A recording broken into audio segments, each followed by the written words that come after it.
Hello everyone, কেমন আছো তোমরা সবাই? আশা করছি সবাই খুব ভালোই আছো। আমি তোমাদের বর্ষা নিয়ে চলে এসেছি নতুন একটা ভিডিও। সকালবেলা ঘুম থেকে উঠে সমস্ত কাজবাজ কমপ্লিট করে রান্না করে নিজের ব্যাগটাকে গোছাচ্ছি এখন, কারণ আমায় এখন বেরোতে হবে। তারপরে খাওয়া দাওয়াটাও কমপ্লিট করে নিলাম, আর খাওয়া দাওয়া কমপ্লিট করে আমি এখানে একটু আয়নার সামনে এসে রং ঢং করছিলাম, যেটা তো প্রত্যেক দিনই করে থাকি। আর তারপরে পুচকাকে টাটা বলে আমি বেরিয়ে পড়লাম। আর পার্লারে এসেই দেখছি ভীষণ বৃষ্টি হচ্ছে। আর বৃষ্টিতে তো ভিজতে পারবো না, তাই একটু হাতটাকেই ভেজাচ্ছিলাম, কি আর করব।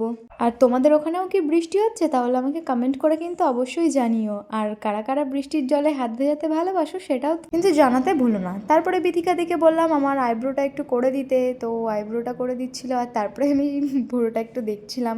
আর তারপরে আমরা দুজন মিলে এখন বসে গেছি লাঞ্চ করতে। চলো তাহলে লাঞ্চটা কমপ্লিট করে নিই, তারপরেই তোমাদের সাথে আবার দেখা হবে লাঞ্চের পরে। আর এটা হচ্ছে বাড়ি যাওয়ার আগের মুহূর্ত, কারণ এর আগে কাস্টমার এসেছিলো, তাই তোমাদের সাথে আর ভিডিও শেয়ার করতে পারিনি। যাচ্ছ কোথায়? ভিডিওতে লাইক কমেন্ট শেয়ার করে যাও। তাহলে চলো আজকের মতন টাটা।